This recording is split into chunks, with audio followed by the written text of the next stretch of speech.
If you've seen Glasgow Wandering and Glasgow Wandering 2, you'll know how these videos work. I book a few days in God's own city, inform the King of Glasgow and ask him to arrange access to any places of interest not usually open to the public and to send a shoot list. He pretends I've not contacted him and quickly books a holiday, fleeing the country for the duration of my visit, so he doesn't have to help with the video or make inroads into his 4-figure lunch bill. He's a very bad man. Wandering alongside the Clyde to my hotel in the early September sunshine, a mobile crane was hoisting a cradle of people into the air. That's a novel way to view the city, I thought, and continued walking. A few yards further on, there was an excited scream and a whooshing sound. I turned to see the cradle was being utilised as a launch pad for the intrepid inhabitants to abseil across the river. Crossing the Clyde by a bridge is adequate excitement for me.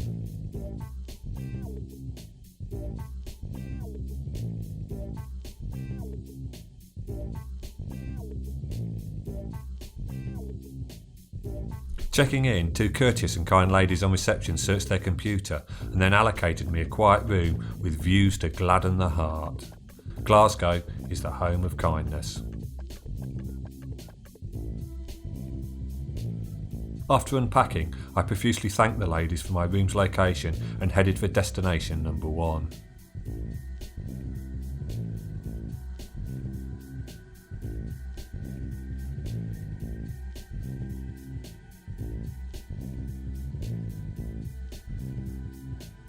It was the busiest I've known Kelvingrove, but that didn't hinder my enjoyment. The £28 million refurbishment undertaken between 2003 and 2006, which included removing partitions and cleaning the interior gift-knit mined stone, has created a sense of endless space and airiness. The interior stone cleansing consisted of covering the walls with chemically treated latex, which when peeled off took the embedded grime with it.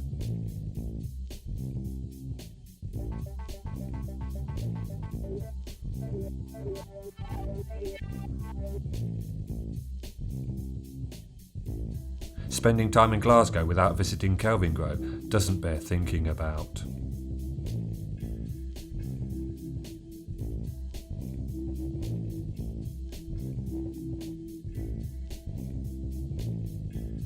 With my affinity for bandstands, I eagerly proceeded to Kelvingrove Park Bandstand.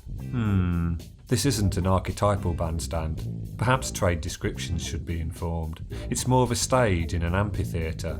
An amphitheatre accessed by climbing over an iron fence due to locked gates. Locked gates, however, are no bar to intrepid pretend journalists. Opened in 1924, originally it provided seating for 3,000, with space for another 7,000 standing. By 1992, the stand was in such poor condition that demolition was proposed. Fortunately, the Friends of Kelvingrove Park, formed in 1993, staved off such an ill-conceived proposal, and by 2000 had succeeded in gaining Category B listed status for the bandstand and amphitheatre.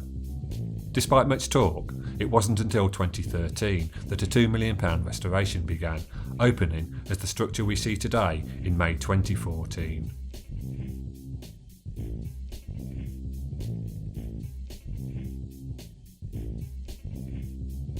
Anyway, this is what a proper bandstand looks like.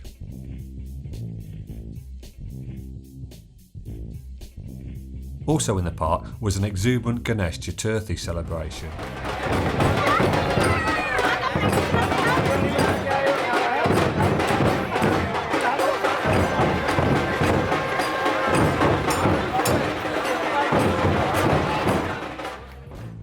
Ganesh is the elephant-headed Hindu god of wisdom. Speaking to some of the revellers, revealed this was the first time the celebration has been held in Kelvingrove Park.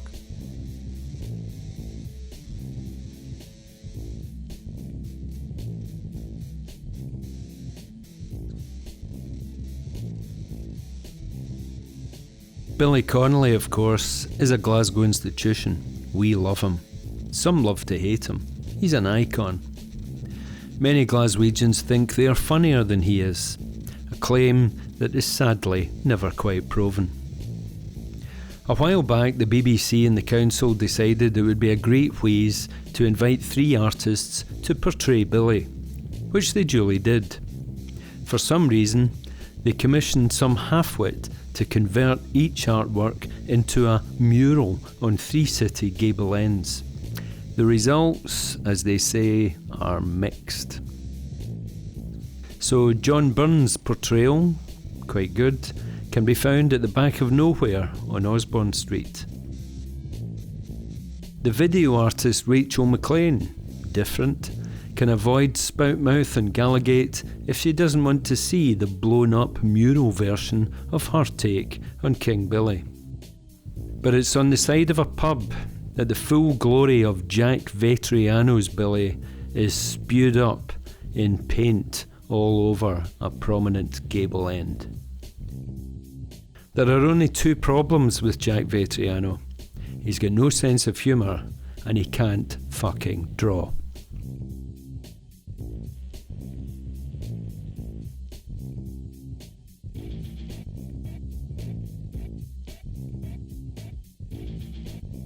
I wish to see what hideous creation has replaced the cruelly demolished 286 Clyde Street, which, surprise surprise, suffered a fire while standing empty in 2013. But the slow rate of construction means I'll have to wait another 12 months to be offended.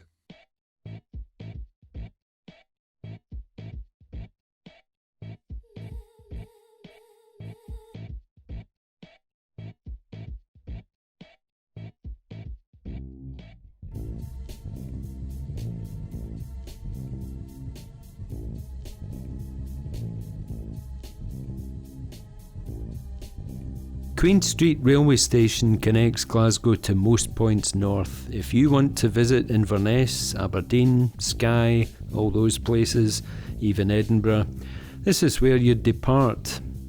Queen Street also has a lower level station which serves lots of city communities and points in between. After years of planning, those who run the railway have finally started work to extend the station and remove a hideous 60s concrete facade from the bit that faces George Square. How will it look? They're well on the way to completing the newly expanded station. It will have a new all-glass facade with lots of steelwork. Check it out. We may never know if it will be classy until it's finished, although it can hardly be worse than what's there now.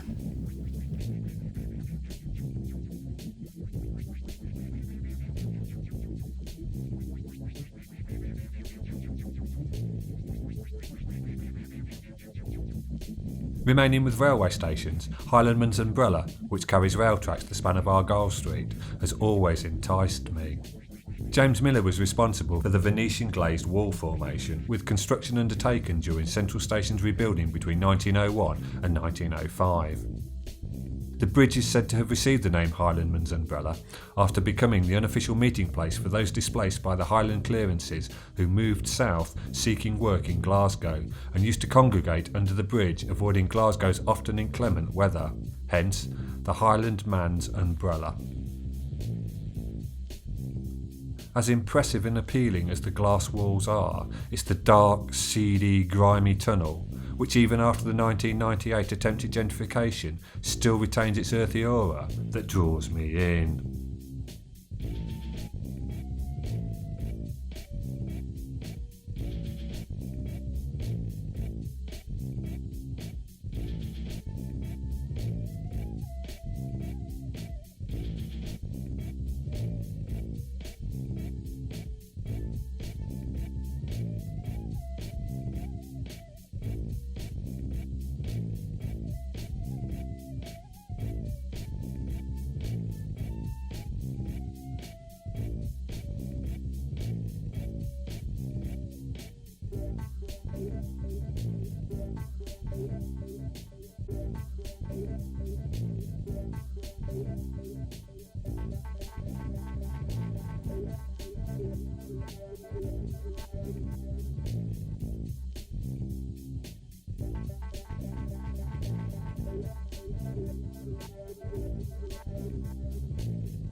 Of course, the station is a thing of beauty too.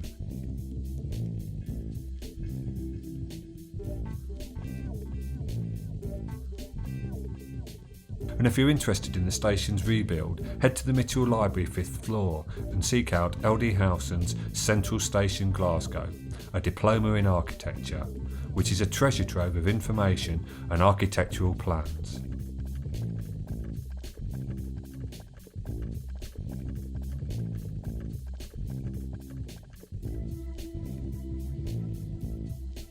Hutchisons Hall is Category A listed, and for good reason. It was built as a hospital in 1805 by the Scottish architect David Hamilton. It replaced an earlier hospital founded by two brothers, George and Thomas Hutchison, who wanted to help the poor. Ironically, they also funded a place for poor boys to learn Hutchie grammar, which is now one of Glasgow's most expensive private schools. The building fell into disrepair and was empty by 2008. Miraculously, it didn't catch fire, the usual fate of Glasgow's empty listed buildings. Instead, it's been fully restored and is now a 3-floor dining venue, steaks and seafood.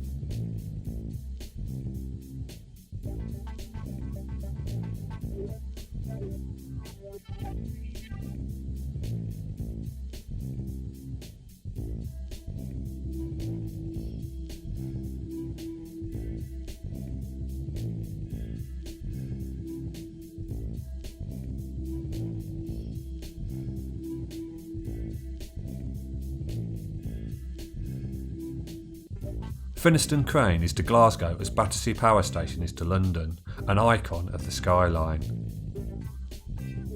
Both structures are beautifully proportioned and designed. Unfortunately, their original functions are no longer required in this modern world.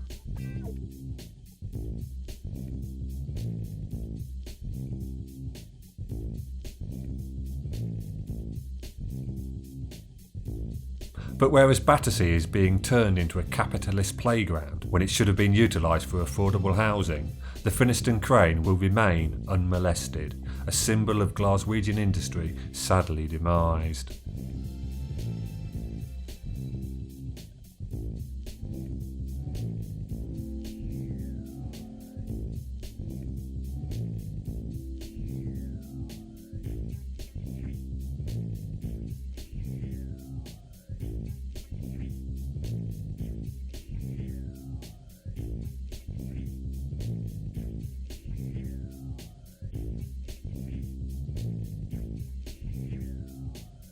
When I worked in the Barras, it bustled, from the traders in the Barrowland building to the stalls outside in the surrounding streets, Stevenson, Mudcar, Bain Street mainly.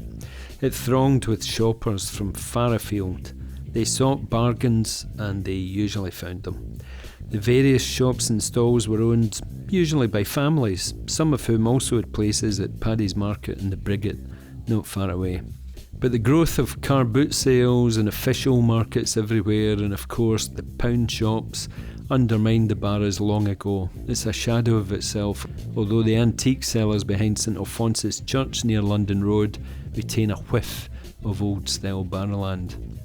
By the turn of the century, the Barras had become a problem, stuffed with hooky gear, bootleg video games, dodgy DVDs. Slowly but surely, it's now being gentrified with council-funded creative clusters and a couple of music venues. Sigh.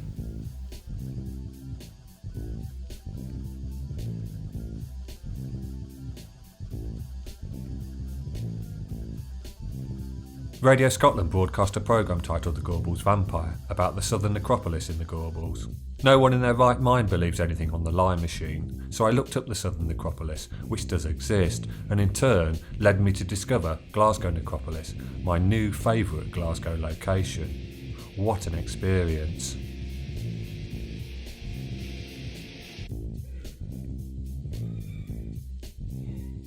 Since the first burial in 1832, the former Fir Park has performed over 50,000 more burials, and 3,500 tombs have been constructed, with the tombs atop the necropolis being blasted out of the rock face. Accommodating this number of burials necessitated a southern and eastern extension in 1860, with northern and southeastern expansions in 1877 and 1893, resulting in the necropolis now covering 37 acres.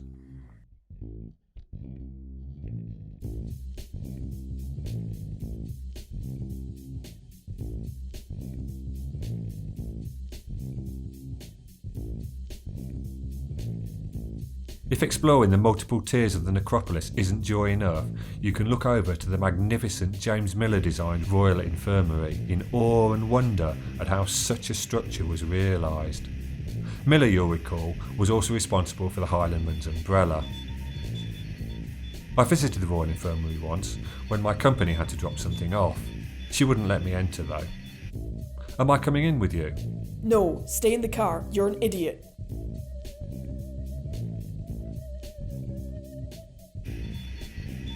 On the way to the necropolis, I stumbled upon this beautiful brick-painted sign on Hunter Street. Hunter Street branches off Duke Street, opposite the Tennant's Brewery.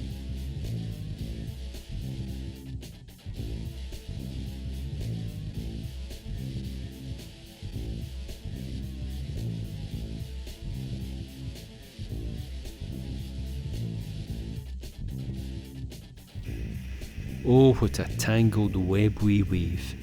Amidst all the breast beating and parliamentary inquiries into the blaze that destroyed Glasgow School of Art's world-famous Macintosh building, just the second fire in 4 years. Accidents do happen, you know. Less attention was paid to the loss of one of the UK's greatest live music venues, the ABC. What history that building has. Built in 1875, it's been entertaining Glaswegians for nearly 150 years. Firstly known as the Diorama Dance Hall, it became the Panorama, then Hubner's Ice Skating Palace. By 1888, it was one of the first city venues to have electricity. As the Hippodrome, it housed the famous Hengler's Circus for years. In 1927, it became a dance hall once more, and then for nearly 7 decades, it was a major cinema. In recent years, I've seen great acts, from television and Patti Smith to Jarvis Cocker and the Magic Numbers. Wilko Johnson's had more comebacks at the ABC than, well, nearly everywhere else where he's made a slightly premature farewell.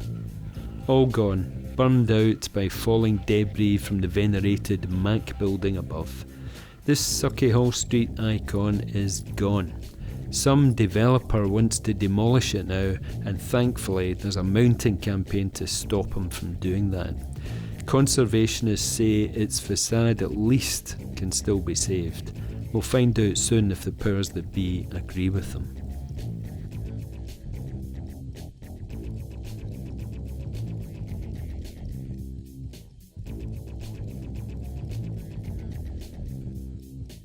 Variety Bar probably has the coolest livery font in Glasgow, its Art Deco style reflecting the equally cool Beresford building opposite, which opened as a hotel in 1938, accommodating visitors to Glasgow's Empire exhibition. I would request my mentor and Scotland's top documentary producer cover the Beresford building, but as he's ignored all my other documentary requests, there's little point. He, like the King, is also a very bad man. The original Variety Bar was situated on Calcadden Street, where it operated under the name Jock Mills Variety Bar. Mills was a popular Scottish comedian in the early 1900s who became a landlord on retiring from the stage. While shooting footage of the Variety Bar, a man approached and inquired if he could hire me to make a 3-minute film for him. I told him I didn't undertake paid work, which disappointed him more than it should. But he was quite drunk, and I had a feeling his 3-minute masterpiece wasn't the sort of film that would allow me to keep my trousers on.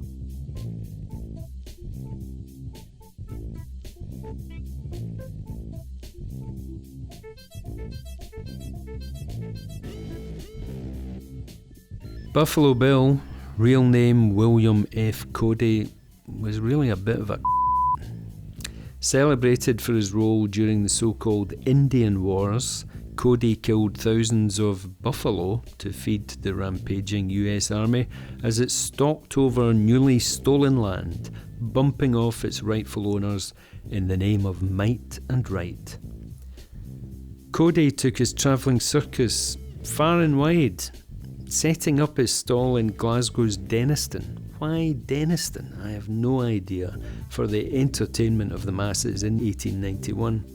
The show was so popular that for some reason Glasgow has built a statue to Cody near the site of that circus.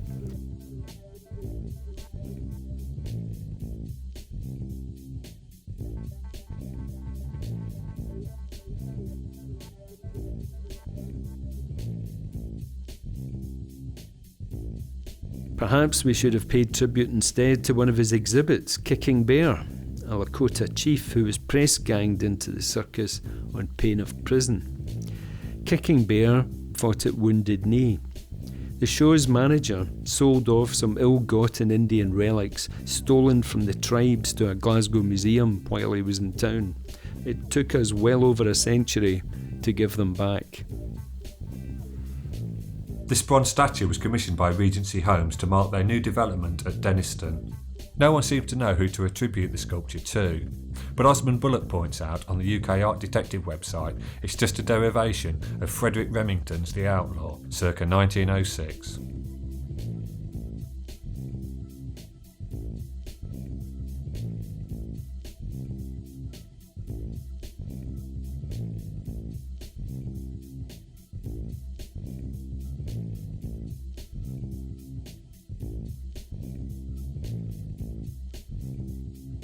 If the King ever manages to secure sponsorship for a race culture, I'd travel to Glasgow just to shoot here. Epic concrete columns adjacent to a patch of wasteland. This is a proper cityscape, none of the pristine, sterilised, anodyne construction that so-called regeneration brings. This is dirty, real and gloriously isolating, especially at night, when nearly all the cars have melted away and being Glasgow, it's probably raining. Then, the M8 Northern approach to Kingston Bridge becomes an illuminated opportunity for cinematic inspiration.